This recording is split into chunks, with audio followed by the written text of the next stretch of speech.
تعالوا نروح للواء عصام صيام رئيس لجنة الحكام الرئاسية. سيادة اللواء أهلا بيك معانا، وكل سنة وأنت طيب. كان نفسي أقولها لك من غير أحداث يعني.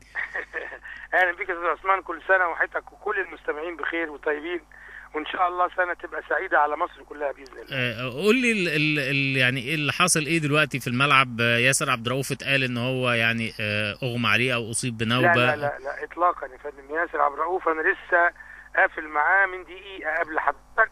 ياسر لا زال في غرفة الملابس وبيستكمل لبسه، وإن شاء الله هيخرج بإذن الله، وهو يعني اتخذ القرار بإنهاء المباراة.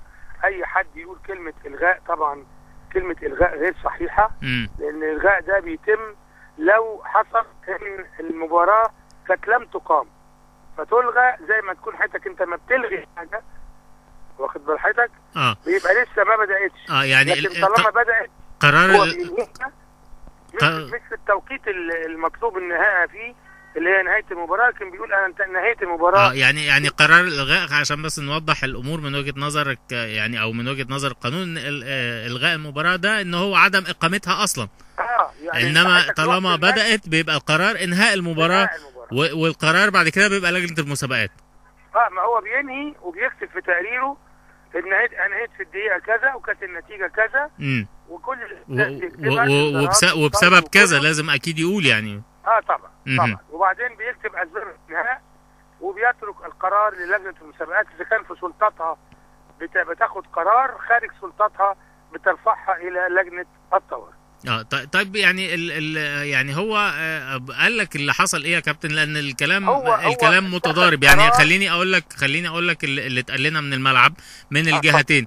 يعني الاهلي بيقول لك انه هو، او بيقولوا لنا يعني ان هو الراجل كان مقرر انه يحسب جول، وكان رايح يقول للمساعد انه يعني علشان يبعد عنه جهاز المحله، وبتوع المحله بيقول لك لا هو حسب جول، وبعدين المساعد لما رفع قال له لا فلغى الجول. لما جم بتوع الاهلي راح راجع حاسب الجول تاني. لا الكلام ده هو اللي حصل بالظبط يا فندم، ان الحكم احتسب الهدف، والمساعد سامح مصطفى احتسب معاه الهدف، وجري ناحية المنتصف طبقا لما هو متبع واخد تعليمات بيه، والهدف احتسب. ياسر عبد الرؤوف لما لقى فيه طبعا سامح في جدال، هو رايح يشوف فيه ايه وعشان يبعد اللعيبة عن مساعد الحكم. لكن القرار كان هدف من اوله، ولم يتردد ولم يتراجع في قراره. يعني هو انهى المباراة والنتيجة 2-2. انهى المباراة والنتيجة 2-2. بعد كده بقى يعرض الموضوع على طبعا، لاننا ما نقدرش نقول ايه القرار، لان القرار ده من لجنة المسابقات، ولجنة الطوارئ هي اللي بتتخذ القرار، وبيبقى طبعا بناء عن اللوائح اللي موجودة في البطولة.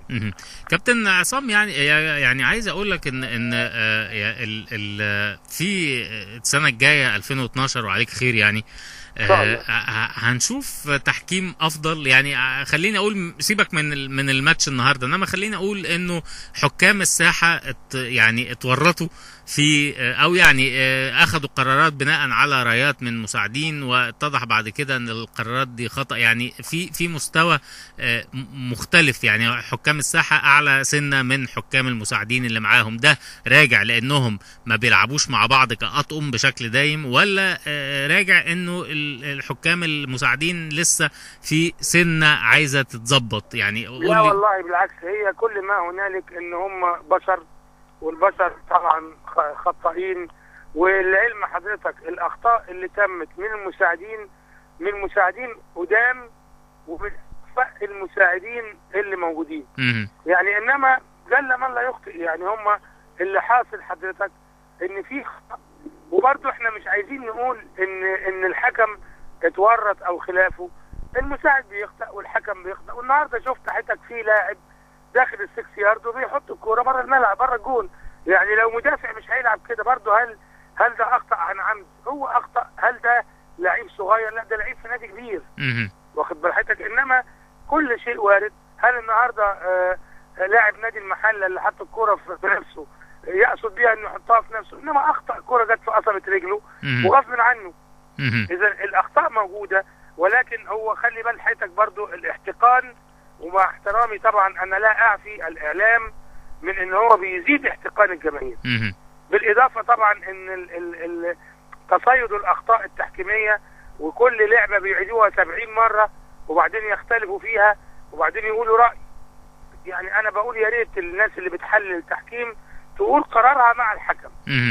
يعني في لحظه اللعبه تقول انا رايي كذا. وبعد كده نبقى نشوف الاعداد بقى والموقف ايه انما ما ينفعش ان احنا نبقى قاعدين بنعيد اللعبه 70 مره ومن 50 زاويه ومن 20 كاميرا وبعدين ناخد قرار والحكم بياخد في لحظه. وفي بعض الالعاب بتبقى بعيده عن الحكم لا يمكن يشوفها. يعني في بعض الاخطاء بتحصل الحكم ما بيشوفهاش لان الحكم ليه عينين بس، اثنين، ما عندوش 50 كاميرا. وبعدين احنا بنجيب الكاميرا من 100 زاويه يطلع فيه خطا يخطئ الحكم. طب ازاي؟ يمكن يعني الناس كتيرة او الناس النهارده بتلوم كابتن ياسر انه ما اداش قرار سريع ونفذ وكان خلص. قرار سريع وادى جون، ولكن هو عندما شاهد فيه لعيبه حوالين مساعد الحكم ورايحين يعني زي ما بيقول ايه بيعملوا له نوع من الضغط عشان يتراجع في قراره. فهو رايح للمساعد عشان يبعد لعيبه المحله وعشان يستأنف اللعب. لان اللي هيستأنف اللعب لعيبه المحله. ايوه. هي بقى يعني ان الناس مش فاهمه ده يعني مش ذنب الحكام ولا ذنبنا. انما انا مش بدافع، انا فوق حتتك. الواضح هو ان احنا يعني بنحمل. هو الراجل طب لو حطيت مكانه تعمل ايه؟ خدت جول وزميلك الناس حواليه ملفين حواليه في حاجه، يعني قد يكون في شيء مش قد يكون المساعد ده رفع ونزل قبليها في لعبه. طب ما هو ممكن من حقه ان يروح للمساعد ويساله. انت يعني حضرتك بتقول علشان هو طبعا لو اتلعبت ضربه الموضوعيه خلاص ما فيش امكانيه للتراجع في القرار. هي على فكره يعني اتغير اللفظ بتاعها، بقت ضربه بدايه. يعني هي كانت الاول ضربه البدايه. يعني بتعيد كل جون بيلعب تاني ضربه بدايه اللعب او استمرار اللعب. يعني لو ضربه البدايه اتلعبت خلاص ما فيش امكانيه لتغيير القرار. هو ده ما هو بص يا فندم، هو الحكم ما بيغيرش، والحكم ممكن ان يتراجع عن قراره اذا كان ما استأنفش زي ما حضرتك قلت.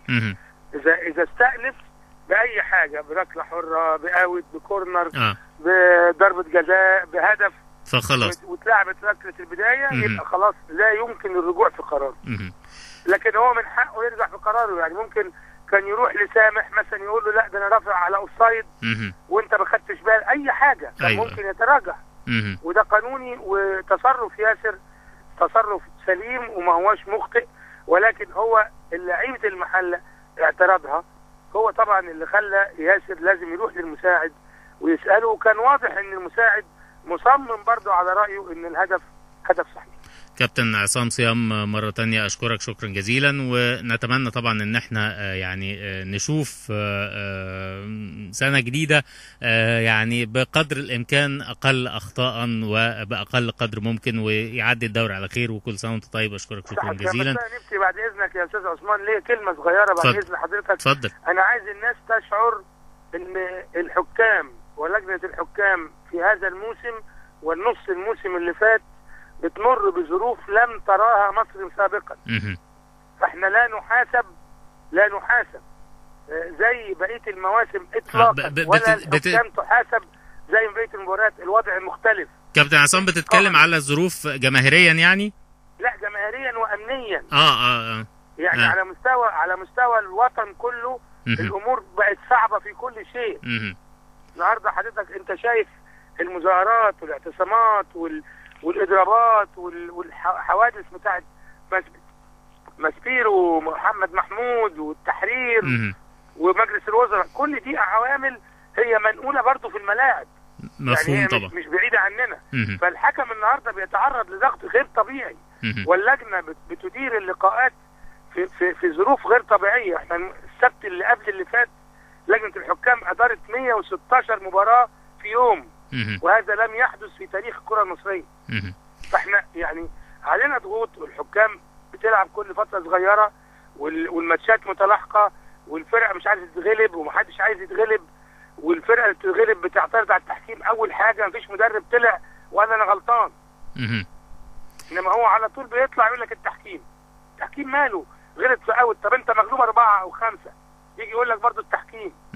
يعني فنرجو ان دي يعني الناس رفقا بالحكام ورفقا بينا، لان احنا فعلا يعني بنشتغل في ظروف صعبه جدا.